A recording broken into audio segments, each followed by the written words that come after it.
Please rise. I pledge allegiance to the flag of the United States of America and to the republic for which it stands, one nation, under God, indivisible, with liberty and justice for all. Almighty and everlasting God, who presides over all things in heaven and earth, come and preside over these deliberations, so that those that make the decisions may be guided by your wisdom. Thank you. Ms. Payne? Roll call, Mr. Barrett. Here. Mr. Belishko. Here. Mr. Marconi. Here. Mrs. Gilbert McBride. Present. Mr. Brooks. Here. Also in attendance is Mayor George Brown, Administrator Charlie McCormick, City Attorney Tim Henry, Assistant City Clerk Tracy Swift, and Administrative Assistant Lisa Sanfilippo.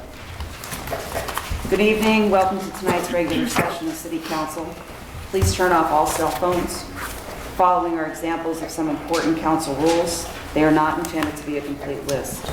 Please adhere as closely as possible to the 5-minute speaker presentation time limit. All remarks shall be addressed to the council and not to any individual member. No persons are allowed to address the council from beyond the rail, except the speaker at the dais who has the floor. Chairperson shall preserve order and decorum and prevent attacks on personalities. The chairperson shall determine all points of order. No person except city officers or their representatives shall be permitted within the rail during any meeting without the express permission of council. And finally, when members of the administration are speaking, please stand up and speak into a microphone. At this time, is there any comments on pending legislation? They are the 4 items that we will vote on today. Yep, include the budget, the change in the ordinance of the streets on West Ross, and the decreases in the recycling fee and the sanitation fee. Budget. That's what I said.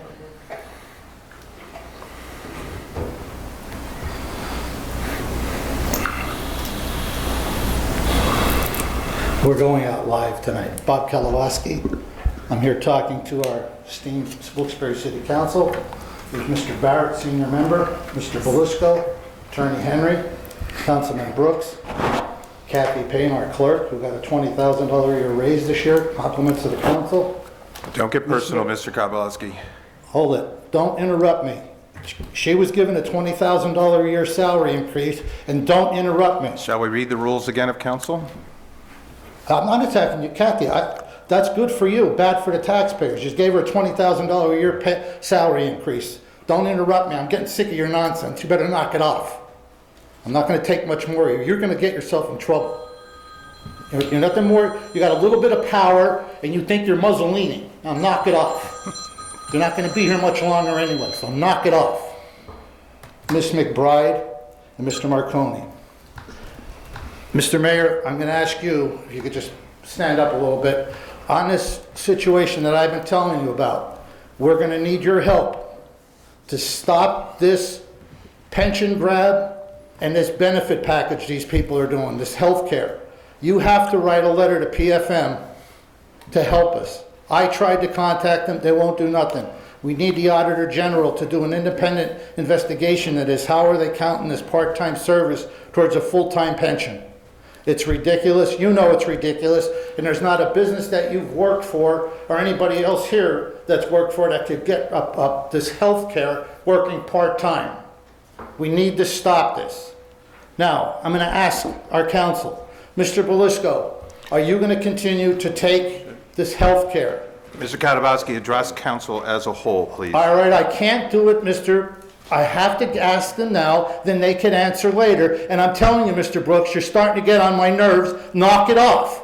I have the right to come here and confront the council. I'm simply saying to Mr. Belishko, are you going to continue to take the health care, even though you're one of the most successful businessmen in South Wilkes-Barre? Mr. Brooks, are you going to continue to take this health care buyout and insurance and whatever else you're getting? Also, Ms. Payne, are you going to continue to take this $20,000 a year raise that you were given earlier this year? Now, Ms. McBride, I'm asking you in a nice way, and I'm a little bit aggravated because I'm sick of him interrupting me when other people, he lets them get away with what they want to say at this council. And I'm getting sick of you, Tony. And you're not going to be here much longer. Mark my words. What kind of threat is that, Mr. It's a threat in the next election. Don't worry, I'm not stupid enough to say I'm going to throw you out a window or nothing. I'm not that stupid. You're not going to trip me up and try to get me on some kind of false charge. And don't interrupt me no more because I'm sick of you. Ms. McBride, You were the one who proposed that we would do away with this health care, and now you're turning around. Now, I want to know, what are you going to do for next year? Are you going to eliminate your health care totally, or are you going to put your husband on? And you realize what it's going to cost. Do you realize that? It's going to be up $30,000 a year if we're paying for your family and you work here part-time. You had the right idea to do away with it. But while you're doing away with it, how many more tens of thousands of dollars are you going to take of our taxpayers' money? The mayor and his staff, some of them took pay cuts to save us money, and what'd you do? You absorbed it. Now, Mr. Marconi, I'm asking you, and I want an answer when we're done. Are you going to put your wife on health care, who I believe is on workers' compensation through the city? Are you going to take health care next year and nail us for about $30,000 a year? Last year you were pretty good. You weren't going to take nothing. We need to stop this. There's not a business in this area that would let people work a couple meetings a month and get this kind of health care. Even you, Mr. Bolesco, you couldn't hire a mechanic to do a couple brake jobs 2 nights or two days a month or 4 days a month and give them $30,000 a year in health care. And you, Mr. Brooks, you don't know what it's like to be a businessman. I told you, I'm just catching up my taxes and my fees and stuff that I owe the city. I'm almost all caught up. But yet you're taking all this buyout. And other than that, I don't have a problem with you. And then I guess you get an insurance policy too? And then with Kathy Payne, giving her that raise, $20,000 a year, which is going to put her pension, if she decides to bug out of here because she won't be able to put up with the nonsense in this building, she's going to get about another $6,000 or $7,000 a year in her retirement. So I'm asking you people with this budget, I'm asking you, Mr. Marconi, if you signed up for it, unsign up. Miss McBride, if you have that health care for next year, I'm asking you to go to H&R tomorrow and get off it. That'll be another $30,000 we could save. So I'm asking you, what are you going to do about this? And another interesting thing I found out, I haven't heard much people say anything about what's going on with this budget. So I would like some answers. Mr. Marconi, Ms. McBride, Mr. Belisco, and Mr. Brooks, what are you going to do? I'm sorry that I'm a little bit upset, but I'm sick of you interrupting me while other people are allowed to do whatever they want, talk from behind the rail and everything. You just can't wait to have a giant hook come in here and throw me out a window. Now, what are you going to do? I just gave you some extra time, Mr. Kalabowski. Next, any other comments on pending legislation? Mr. Belisco, are you going to take the health care next year? Mr. Troy? Are you going to take the health care buyout, Mr. Brooks? Mr. Troy, you can McBride, speak are you going to now. answer? See, Wilkes-Barre taxpayers, this is what you put up with. They're like a bunch of gangsters or cockroaches. They're caught and they won't even answer me. Go ahead, smile, Mr. Brooks, and enjoy your buyout and everything else. But look at this, Mr. Belisco can't even look at me. And why don't you just All right, give Mr. up that Kalabowski, healthcare? please, you had your time. All right. Mr. well, Troy, you're next. See here, taxpayers, this is what you get. You've had your time. Okay, they will not answer. Good night. Mr. Troy? Good night. A pleasant dreams. Hey, I don't have to go. I'm not getting thrown out. No. I know. Okay. Yes, on the budget, I'll be able to log it 7 days a week. the second reading of the budget, I just wanted to suggest, I'm as happy as anybody that the recycling and sewer fee are going to be reduced back to where they were, the $50. That's correct, right? $50? Yes. But by the same token, I would, the city's, if you had to describe the city's current fiscal situation, and maybe the mayor could chip in on this, although this is a councilman, I guess the mayor doesn't have to respond, but would you say it's still precarious? Or, I mean, tenuous? Or is it somewhat solidified? Oh, I got an extra 5 seconds, watch out. So I'm wondering in my own head what the situation is here. You know, I don't have the budget in front of me. In the last meeting, I did have a couple of questions which were not really answered, but I guess the details, certain line items of the budget, I suppose, are going to remain somewhat of a mystery. For instance, I question the contribution from the Cole Street Authority, which was reduced somewhat. I don't remember how much. I didn't even know, and maybe some of you were broadsided, some of you council people were broadsided, And I indicated this last time, I think even the mayor at one point, how much money the city gets from, for instance, from some of these authorities.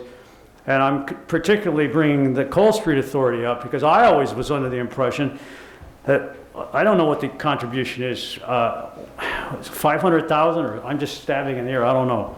I was surprised it was that high. Maybe somebody should look into this, because if it was reduced, I would like to know the reason why that was the case. Well, my point being here overall, if the city's situation, the fiscal situation is not that tenuous, if the city's pretty much on solidified ground now, and I think everybody would agree to that pretty much, taxes are not going up, and that's good. These fees are going down, and that's good.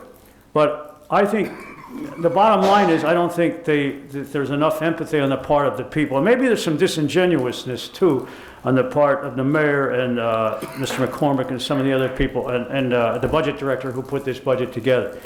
I think you all know what disingenuous means. It's not lying, it's just not revealing some of the other elements that were there.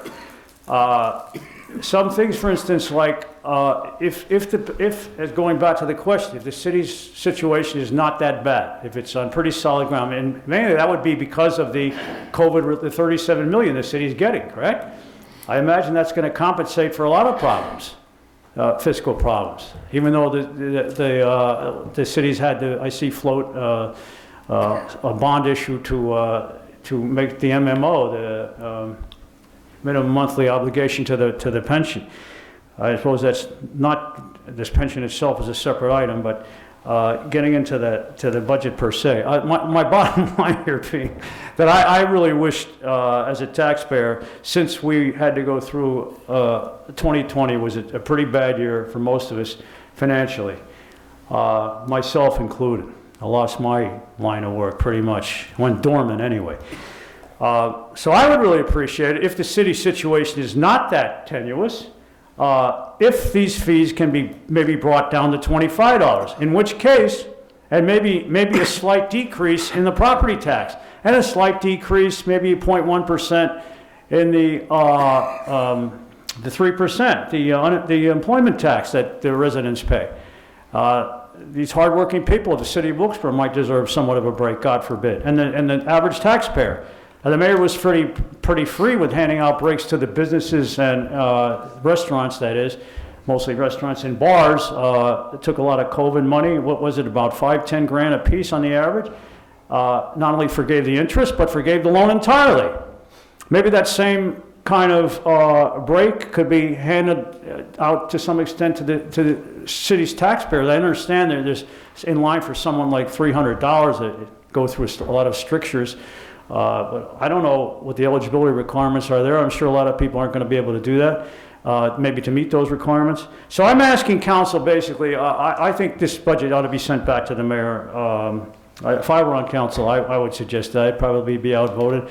But I think, after due consideration, that the taxpayer is, okay, we had to, it's being reduced, but we had to pay $25 extra this year. I just paid mine. It was pretty much of a damn struggle, let me tell you, to pay that $75. I think it should be reduced to $25, in which case, each fee I'm talking about, in which case this budget should be rejected, and I guess the next, what happens here, I guess it goes back to the mayor automatically, if that were the case, which I don't expect it to be. And the council ought to take a hard look at perhaps reducing the property tax, especially for senior citizens, those people on fixed incomes. We have one of the highest property taxes, and we don't go by the county assessment, and I don't know if that's the right move either. I appreciate any due diligence you can give my comments. Thank you. Thank you, Mr. Troy.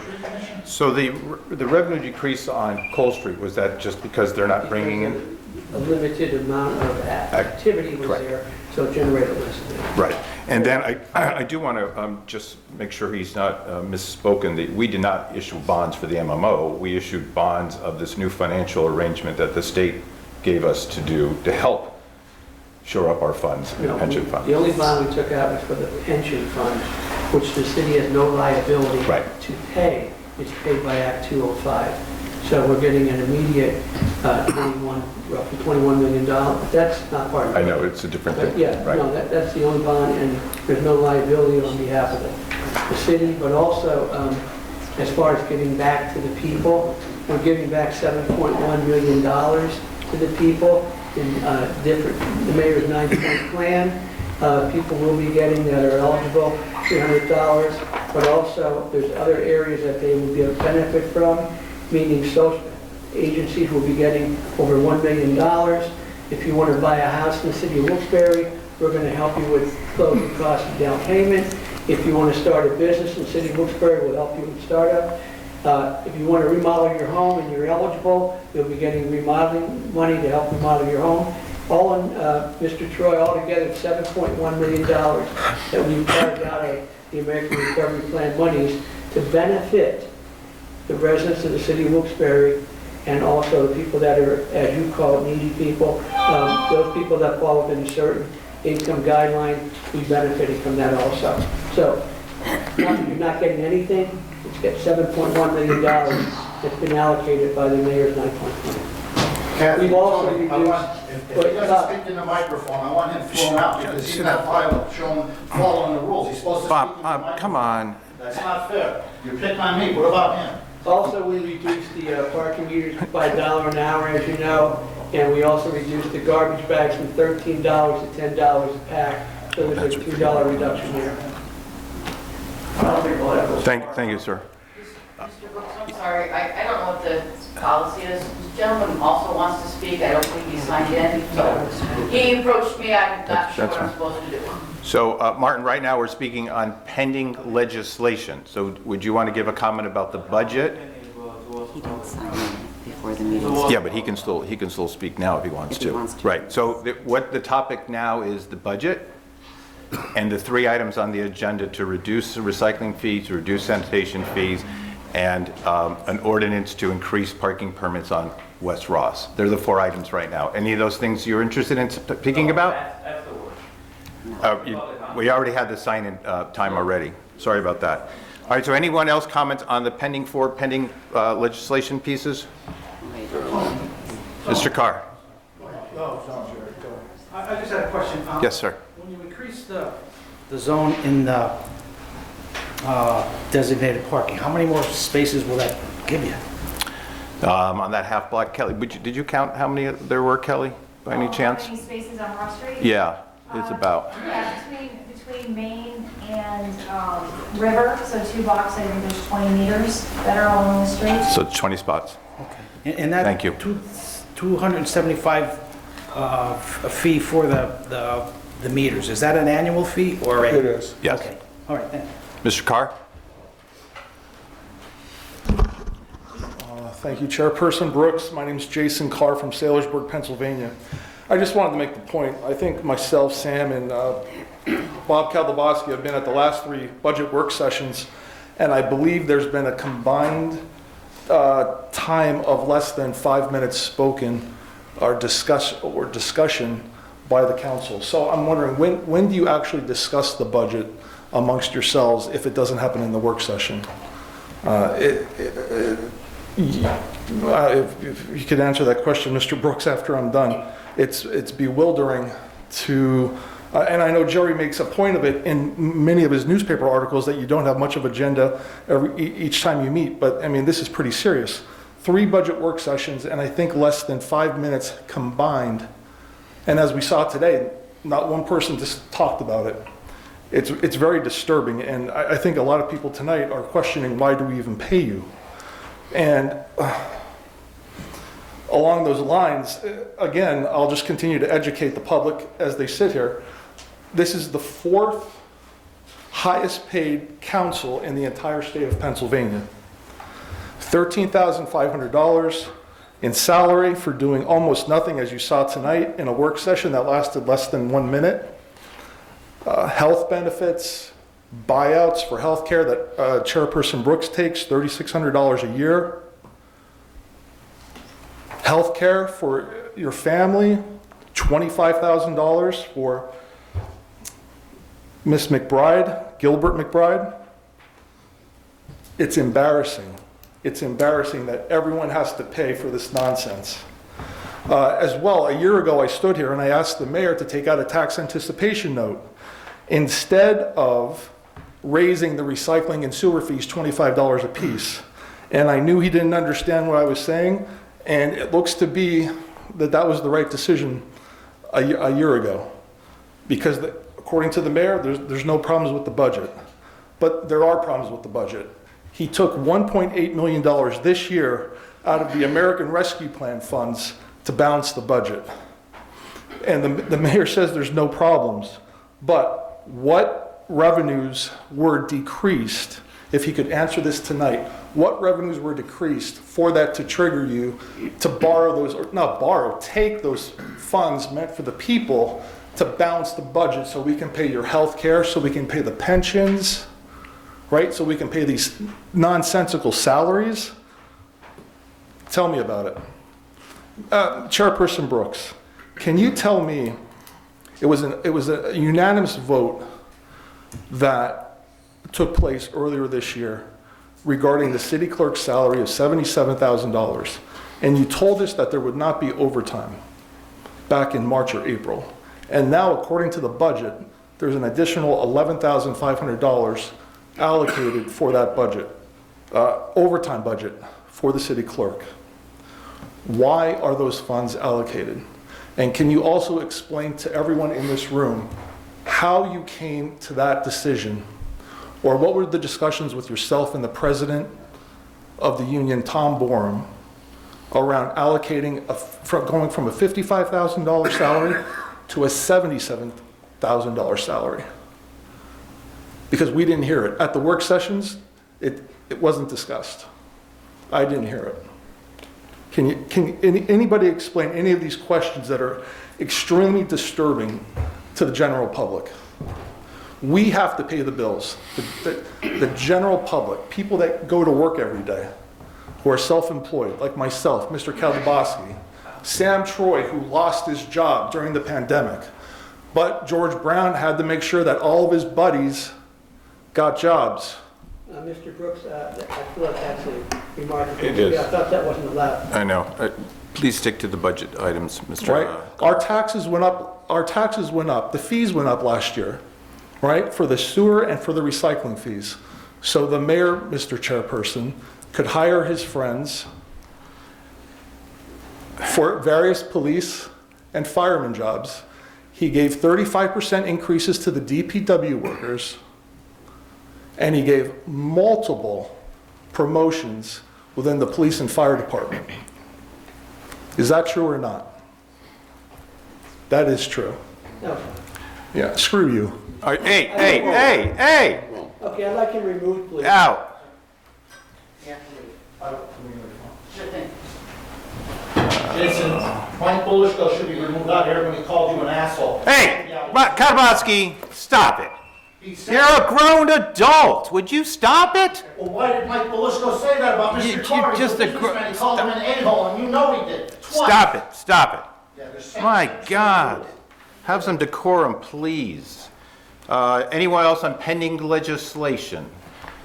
Kelly, you want to speak on that? Sure. Hello.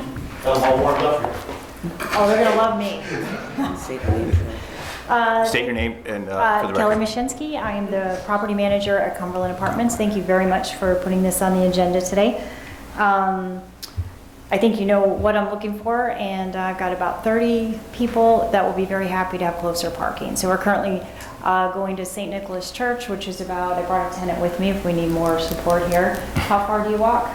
About 2 blocks. Yeah, and so it's down on, from 17 West Ross down to Barnum, and I found out about this meter program, and we're just short of the zone. So we'd appreciate an ordinance change. Good. Wonderful. Thank you, Kelly. Anyone else on pending legislation?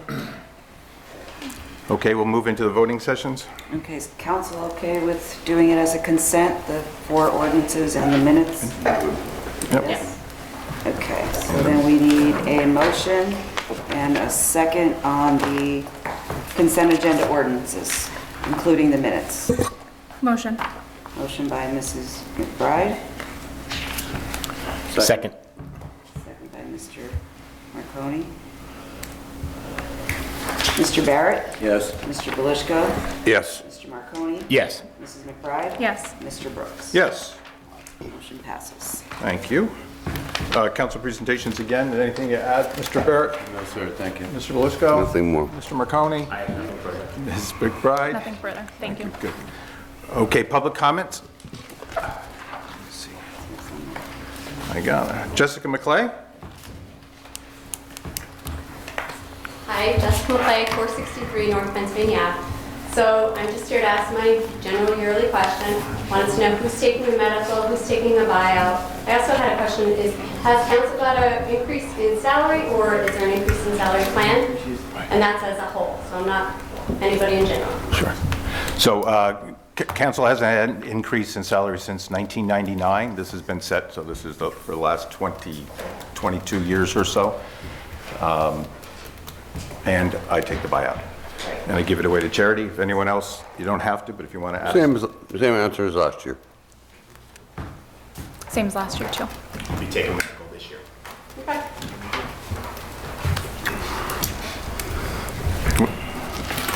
What's next? Jason Carr, he's gone. Well, I can take a split. Sam Troy? You can put mine after that, because I cannot be excluded. Sam Troy?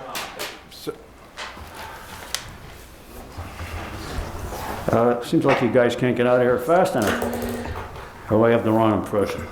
Well, I just think that before you vote on a budget, you can't understand every line item. You can't parse or scrutinize every line item. I realize that. But by the same token, certain answers I think are necessary for the fiscal health of the city. Such as the item I brought up. Did anybody know, for instance, on the business, maybe the mayor can answer this, I don't know, that Cole Street Authority, why the revenue went decreased there, that they contribute to the city? I always thought that Cole Street, and most of these other authorities, as far as I know, municipal authority, which runs the golf courses, parking authority, used to just contribute some money. Still does. My point being that we still don't know how that 37 million is going to be distributed, correct? I mean, most of it, the guidelines, the parameters have not been issued, right? Is that correct? I mean, that money... Some guidelines have. Huh? Some guidelines have. Some guidelines are out. Well, let me just try to make a case again. The mayor was pointing out that he didn't use the word empathy, but that's what he promotes on his part, that he does have a sense of empathy for the the taxpayer, the average resident. I think to some extent that's true. I don't know, just very briefly, I just want to say about the garbage bags, lowering the fees. It might seem like a good thing, and I guess anytime you lower garbage bag fees, it's good. But by the same token, I think that does encourage people to throw more garbage away and add to the solid waste problem, which you really have. I don't know if any of you people are aware of it, but I think, as far as I know, we only have one landfill left in the area that's up, and they're fighting to expand space, and there's a lot of resistance up there. The one near Dunmore, I think it is. Where? So I think that what is the ultimate answer here? Well, we don't have enough time really, I guess, to dwell on this. But I wanted to just, if the city's, back to the original question, the city's budget picture is not so bleak because primarily of this COVID money coming through. Let's say a lot of the COVID money can be used for infrastructure, for sewer maintenance. Mike was telling me that the WVSA charged the city $25,000 to repair one sewer up in, I don't remember what section of the city it was. So that sort of expense can be avoided with some of this money coming from COVID, right? So why can't the fees, or it's too late now, I realize it's 2 readings and the budget has been adopted. But the fees could have been lowered. I talked to Mr. McCormick. He indicated that the city's standing with, credit standing would be reduced because if there were a lowering of property taxes, God forbid, or the local wage tax, or any of these fees. I don't agree. Look, I'm not a financial expert, but I don't agree with that because you have money to compensate coming in. from, in this instance, the COVID money, right? So I think ultimately, I don't know how much empathy you claim you have, Mayor, but I think you could have more for the residents. Let me just finish in the time remaining, and the way you would manifest that or show that is through adopting a budget, you know, that would have reduced these fees to $25 a piece instead of 50 to compensate for the extra 50 we paid this year during one of the worst years with the COVID and so many people suffering economically. And perhaps reducing by a very small millage the property tax. We just finished by proposing, I don't know if any progress, even though I'm no longer on the tree commission, unfortunately, I still want to pitch in the time that's remaining. I don't know if Mr. Brooks will indicate if there's been any progress on an ordinance we try to get passed to have a moratorium on tree cutting in the city.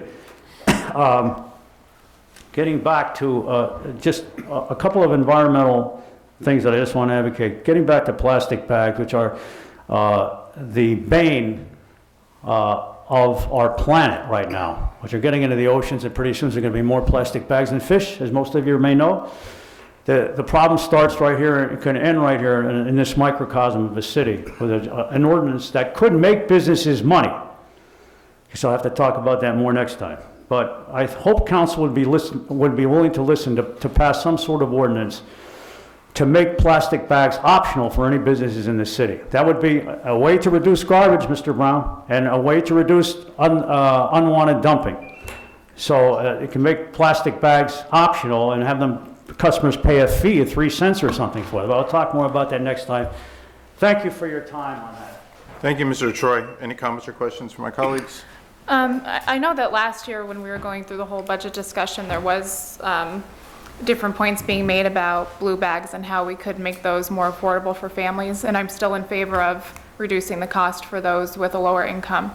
I think that's part of the reason why we have such a large illegal dumping issue in our city, is because the cost of disposing these items is high. So again, I'm still in favor of that and reducing costs for our senior citizens too. Thank you. Brian Ferry?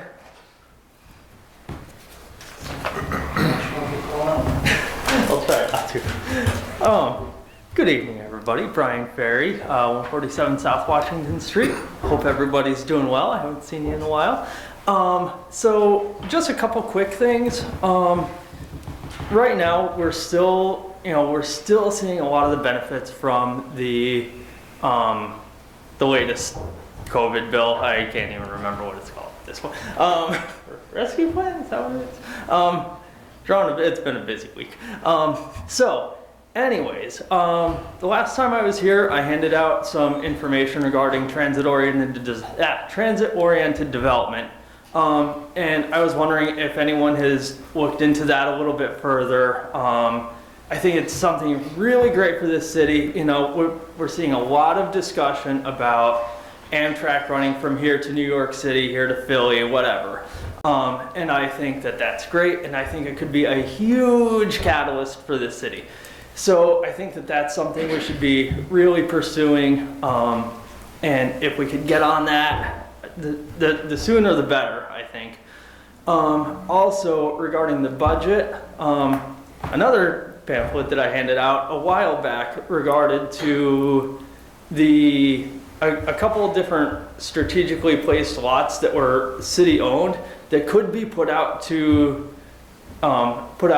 bid for, or put out for RFPs.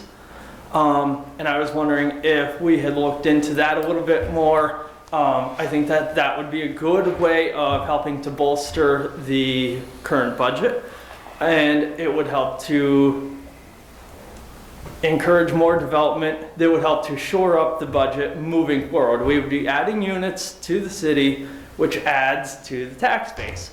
So I think that that's something that we should really be looking into. And then my other question is, I know that there is a bike and pedestrian study for Luzerne and Lackawanna County that primarily focuses on the downtown cores, Scranton and Wilkes-Barre. And I was wondering if there are any plans on implementation for that and what the city will be doing to move that forward. Again, I believe it is like an 8-to-1 ratio of benefit. So for every dollar that you spend on a bike lane, you end up yielding an $8 return through enhanced patronization of businesses and just encouraging people to come to the city. So I was wondering what the status is on that. I think that's everything. Sure, sounds good. So, Brian, you know, you and I speak the same language when it comes to smart growth and smart development and transportation issues, and I'm fully in support of trying to see how we can re-establish Amtrak, whether it's Philadelphia or Scranton to New York. The MPO, I go to those MPO meetings. We haven't met in, oh my God, 2.5 years, so I don't have any status on what they're doing about the bike lane strategies, but I'm certainly all for it. Even given the constraints of how Wilkes-Barre streets are, there are certain streets where it does make sense for it, and I will continue to push along with the MPO and other people within the administration. Anyone else have any comments? I do, just real quick, Brian, I just want to thank you. I really think you have some great ideas, and it's really refreshing. I just wanted to bounce that off you. I really appreciate it. I think maybe I like to meet up with you at your convenience and you know, speak with you a little further about things. Absolutely. Thank you so much. Welcome, sir. Anything else? Great. Thank you, Mr. Ferry. Thank you so much. Bob Katabaski. Happy holidays to you. You too, Bob Katabaski. I'm almost 85.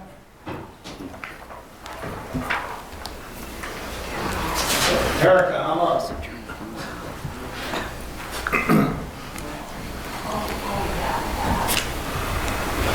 Bob Kalaboski.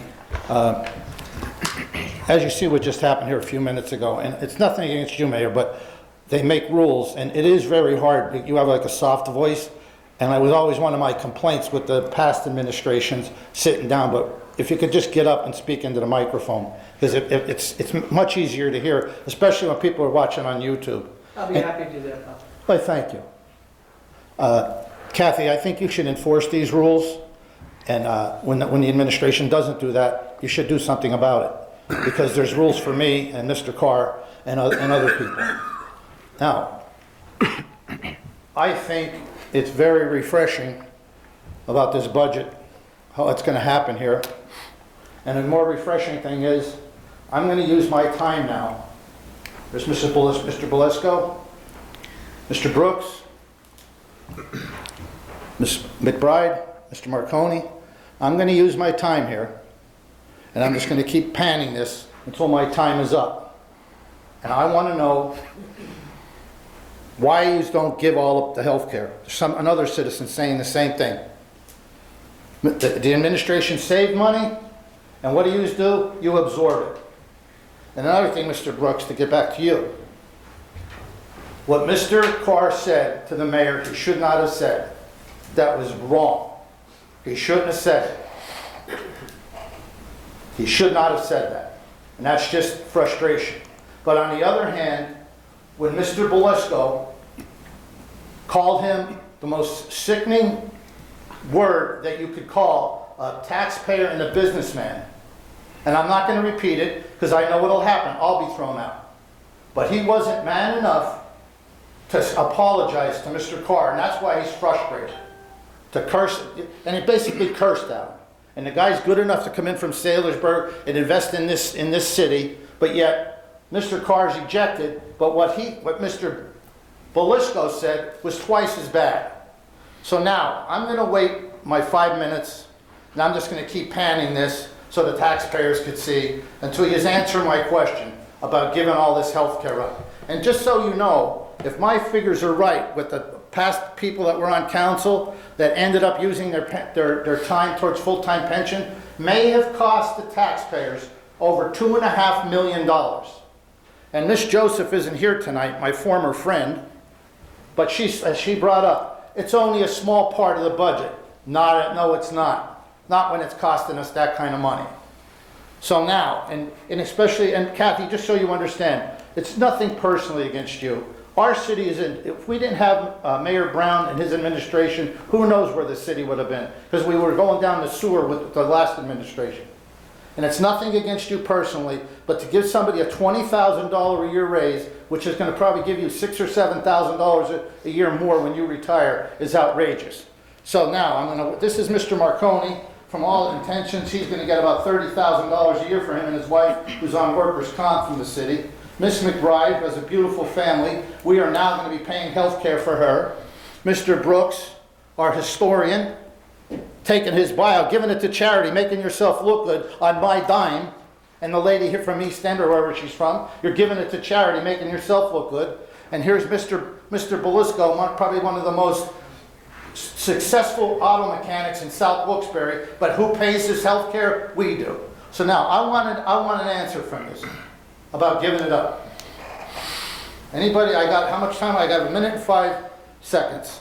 So I want somebody to tell me who's going to give it up. And I'm also calling on you, Mayor, because you have to help us. PFM was supposed to do something about this and never did. The Auditor General's office, you can't even get a reply from them. And the reason I think PFM doesn't do nothing about this is because these are the people who signed the contracts for them to come in here like a bunch of bandits and raise all our taxes and stuff. So now who's gonna do something about this? Will it be Mr. Belisco? It appears no. Will it be Mr. Brooks? No. Miss McBride, you think she's going to give up her health care? We're all waiting here. Anybody out there in Facebook land? Mr. Marconi, can't understand if you're working someplace. Where you work, Mr. Marconi? Just a question. Do they give people who work a couple nights or a couple days a month $30,000 a year in health care? So here you are, citizens. This is your council in action. Yep, this is your council. We just threw a businessman out of here for saying a curse word. Well, when Mr. Belisco cursed at a person, nobody even said a word. Thank you, Mr. Kalabowski. All right. Joe. I'm done. I guess I'll see you next meeting. No answer. Did you see that, taxpayers? No answers. Hi. Crickmore. Oh, yes. All right. Hello, sir. Hi. How's everybody? State your name for the record, please. Joe Creekmore. I live on 94 Darling Street in Wilkes-Barre. I'm coming here today. Somebody told me I should come here, and I've been having a problem with the sewage and the flooding at my house. Now, I heard a lot of people say, bad things about the mayor, but the mayor actually came to my house and offered his help. But we've been talking about this flood and the sewage since September. And still right now, we have feces in our downstairs, urine in our downstairs. And we've been going on, I don't know, we're going into the holidays now, and it doesn't seem like anybody really cares.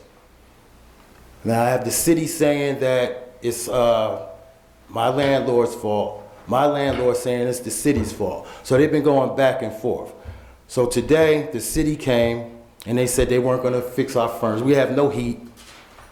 The city said they weren't gonna fix the furnace because the sewer's messed up again. So I guess my landlord told a plumber to come out. He did something downstairs and now the sewer's working, and it's just been crazy. So I don't know what to do. And also we got an eviction notice from the property manager, and it's just been very stressful, very uncomfortable. And I think we're getting evicted because my wife cursed them out. And I've never heard anybody getting evicted for cursing at somebody, but this is their reasoning. And it's just every day there's something new. I can't work right now because of some illnesses I have. So I'm like stuck, but thank God the CEO, I went through them. So basically I don't know where to go, I don't know where to turn. And I just thank you for listening, and hopefully, I don't know what you guys can do for us, but I guess this is the place I need to go. I see you back there, Mayor. How you doing? And thank you, by the way. And but if you can, wave another wand, I don't know, try to get the city out there and try to do something for us. We're going on, I don't know, 3 months without heat now. you know? And it's just, it's really frustrating. So I'm just trying to reach out to everybody I can, because my wife wants to go to the media. She's trying to get a lawyer. You know, it's just like, we've had enough. We've had enough. And we've been very, very kind through this whole thing. In a moment my wife shows a little frustration, we get an eviction notice on our doors today. So it's just like, for all these months that we've been going through this and being very nice, you know, nobody was saying too much, and, you know, everybody was kind of, you know, taking their time doing this and that. But the moment my wife showed a little frustration, we have the eviction notice. It's amazing. Amazing. So I'm not going to take up too much time, but that's why I'm here. Tony, can I? Sure. Thank you. Yes.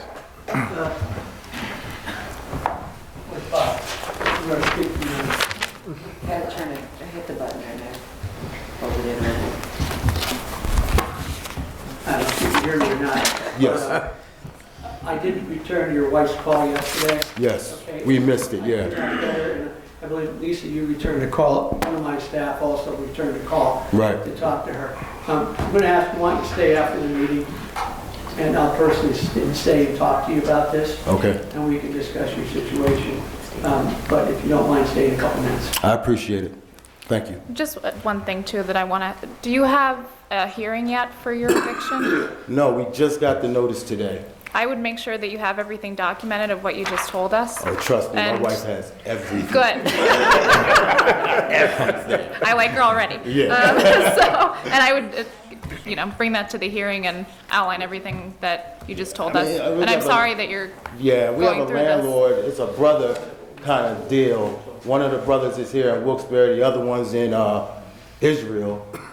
And every month, he's telling us he's gonna evict us. Every single month. It's just like you're on edge every month. Because, you know, we had to go through the city to help with the rent, and I guess it's not getting there fast enough for him. So he sends us a text, if the money's not here tomorrow, I'm putting an eviction in. We're like, yo, man, yo, they're sending the money. They're gonna send the money. And then we have the property managers, they said the CEO was gonna pay for 3 months. He went down there and said, you know what, we're only gonna do a month because we're trying to kick him out.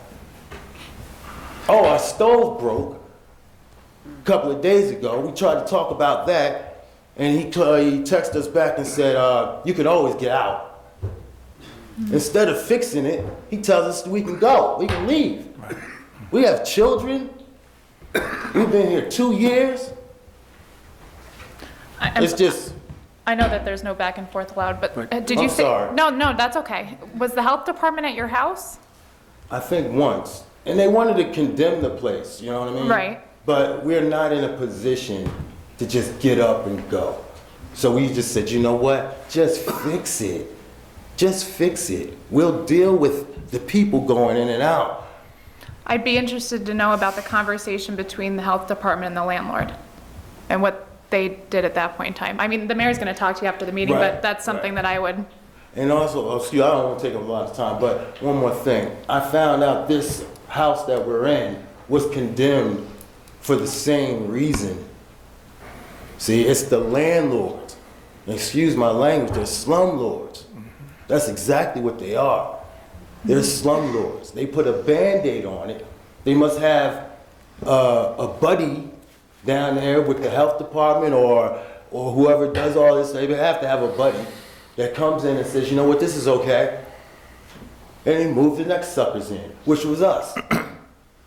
And now we're dealing with it. So we're like, this is too much. This is too much. And my wife, so I'm so glad she's not here. Trust me. Sir, just... Thank you, guys. Thank Sir, you. Thank you. sir, this way, just one thing too, that Downing Street's my district, so I'm gonna try and assist you as well too. I appreciate it. What's your name? My name is John Marconi. And I'm sure the mayor will be doing the right thing as well. All right, I appreciate it. I appreciate it so much. Assistance to you as well, because I am a landlord. Just listening to what you're saying, it does sound like... Kelly, I'm sorry, just talk to him at. I'm sorry. Yeah, okay, well, I'm talking. Thank you. Thank you guys so much. Okay. Thank you.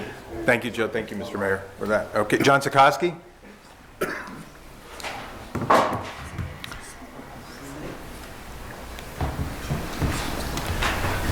John Sikoski, Elman Lane. My questions are just about the Sterling lot. Like, I seen from an older article from a few months ago that we gave up the reverter clause. So do we have any, like, I don't know if those people have a timetable. I know just from when the meeting that they bought the property that they're not honest people, that they'll literally, not tell the truth in front of you. And when I brought it up before at a meeting, after the meeting, where they said that they were going to use private funding for that. Mr. Belisco, you were the one, you agreed with me that said you felt like you were lied to when they said that. Like, so I'm not, the only person that thinks they kind of lied to everybody. So I don't know. Me personally, I don't trust that group that is developing that property. So do we, is the reverter clause for that property totally gone? So we have no say in their timetable and when they're going to build or anything like that? Because I don't know, I just don't have faith in the people that have that property, and that's one of our most important properties in the city. It needs to be developed, and they seem to not be hitting the deadlines that they should have been hitting. That's all I have. Okay. Any comments? Legalists, any comments? Well, we never really had a reverter clause. It was a right to repurchase. Changes were made to that to assist them with financing, but I haven't reviewed that in months, and I don't want to misrepresent something without having a chance to look at that. So that's where that is. And, obviously the holdups for various reasons. I know you don't trust them, but, with supply issues and cost issues and everything being more expensive. And I wasn't involved with the last meeting when the Sterling people were in, so I would need to talk to some people in the building who were at that meeting to give you a better answer. Yeah, my concern is just that I don't think they have the funding, and delays and delays and delays are just more time where we're not having anything down there, and that's an anchor property to the whole downtown. So but there's no, do we have a timetable with them or no? Again, I would have to look at the changes that were made when we tweaked the agreement with them to assist them with financing, to give you an answer that was absolutely correct, and I don't want to misspeak. Okay. Thank you. Thank you. Francesco Malacara? Did I get that right? It's close enough, Frank. Thanks, Frank. That works. I'm a resident of Scranton, but I do some community advocacy here, particularly in Kirby Park, where we help feed the homeless population, the local homeless population. It has come to our attention recently that about a month ago, there were some speakers here that were speaking about the need to redevelop the waterfront properties in Kirby Park, and using basically the need for cleaning up the waterfront as the reason for evicting the homeless people from where they're staying. I think there could be some serious problems with that. There was a newspaper article published shortly afterwards, and I believe it was the Times Leader that spoke of some of what their views, how this would help flood protection, for example, where it's basic flood mitigation knowledge that if you would clear out this wooded area, it would actually reduce the flood protections that are being provided along the riverfront. There have been, I've heard from some of the homeless population that in their words, they've been terrorized by the police in recent months, and they've had their tents slashed, and these evictions from where they're staying. And I would like you guys to reach into your humanity and realize that these are also people. CEO has some problems with addressing their needs, particularly with something that would be able to help them would be a housing first policy, where as opposed to having to get treatment for some of the people are on drugs, and it's hard to break out of that, especially when all these other things are compounding against you. So when you're asking someone to be clean before getting them off the street and putting them into housing, that's not something that can always be done. But when you're off the street and you have a secure place to live and you're not worrying about a myriad of other problems, it's a lot easier to get treatment afterwards. So I would like to ask you guys to also consider implementing a housing first policy to try to get some of these people the help that they need. Thank you. Thank you, Frank. Sure, go right ahead.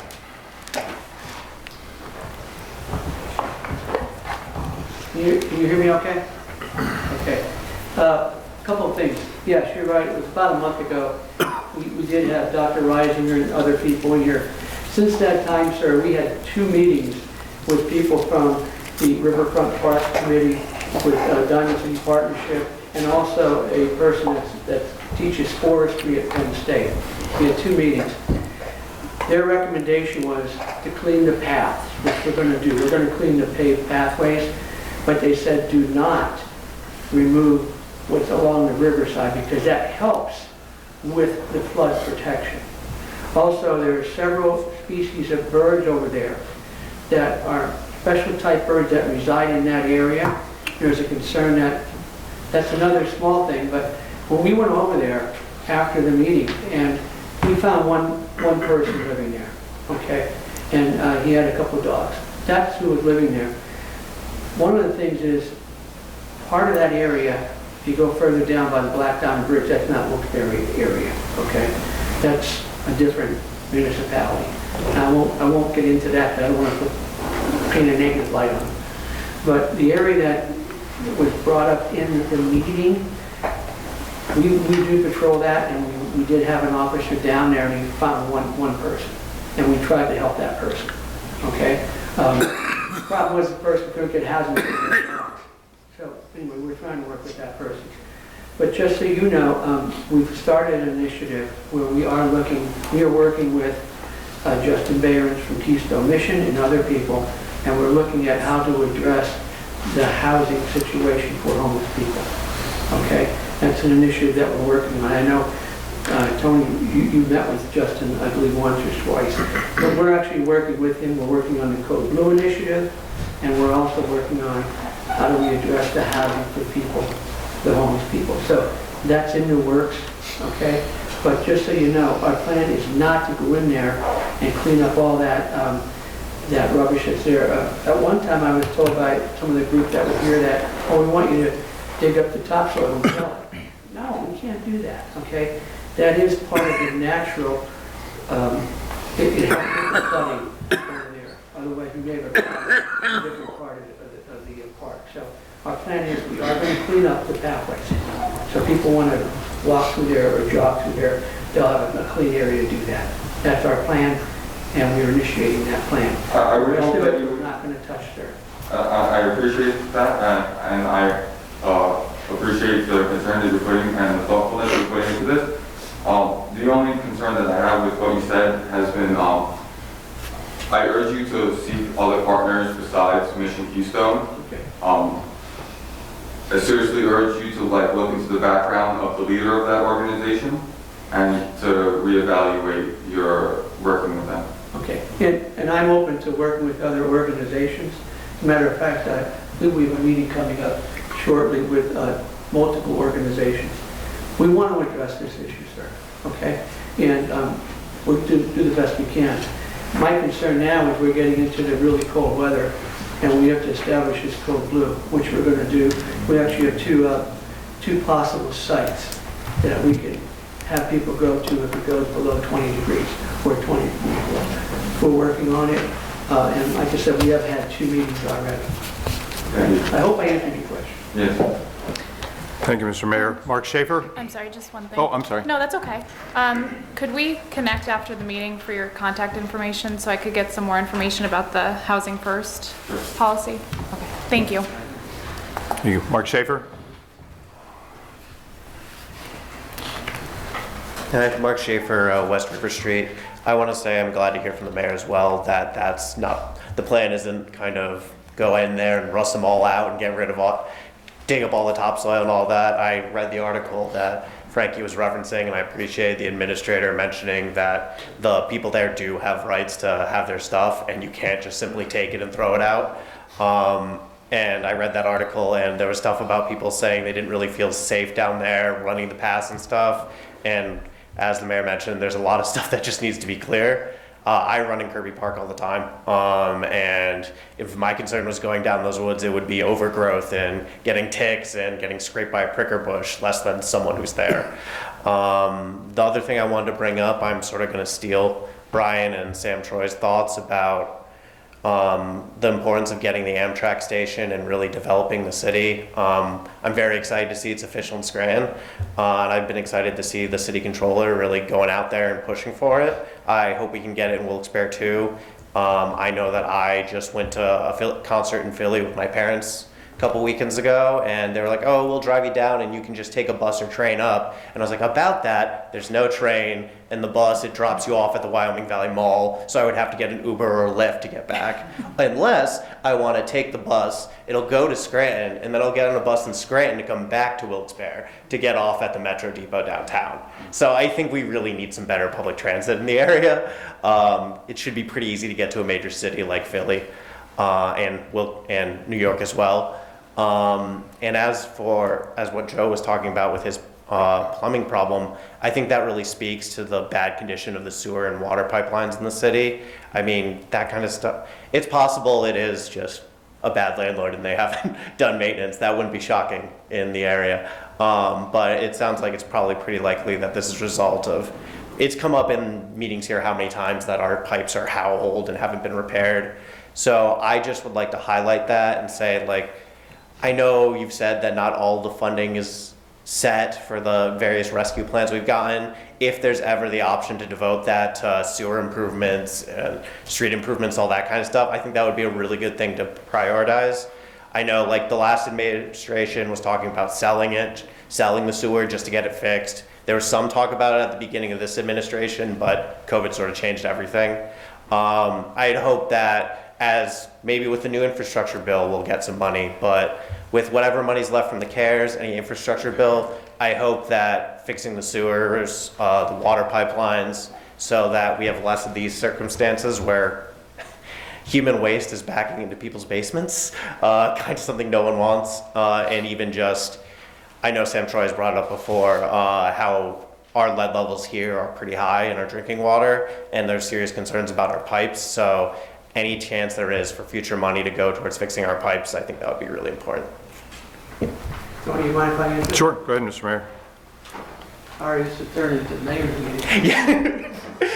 But, yeah, the day I was down, visiting 94 Darling Street, we did bring the sanitary authority down.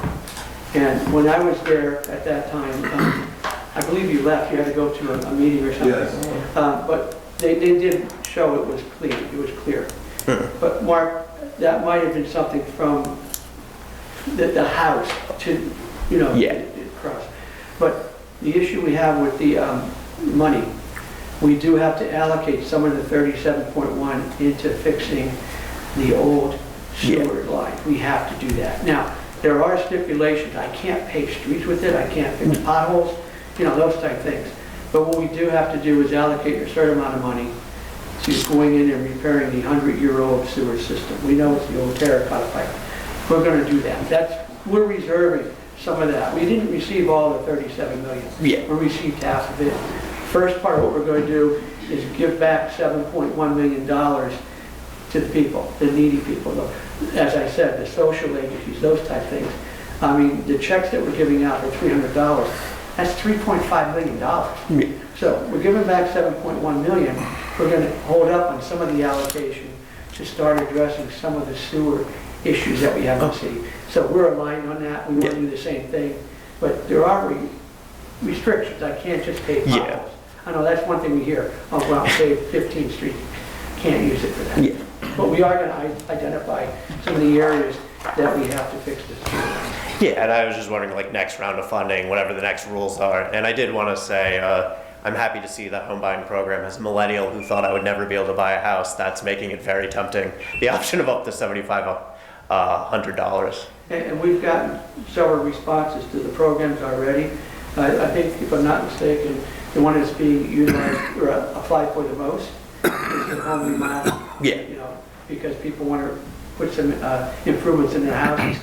We've been getting, but we also do have several people that are looking at purchasing primary residences in the city. So it's starting to really get popular. Thank you.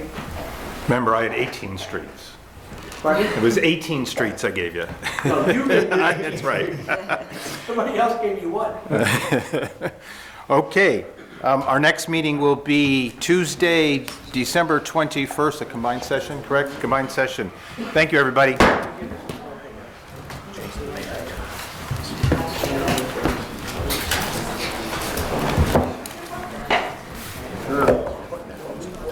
Oh, hey, no problem.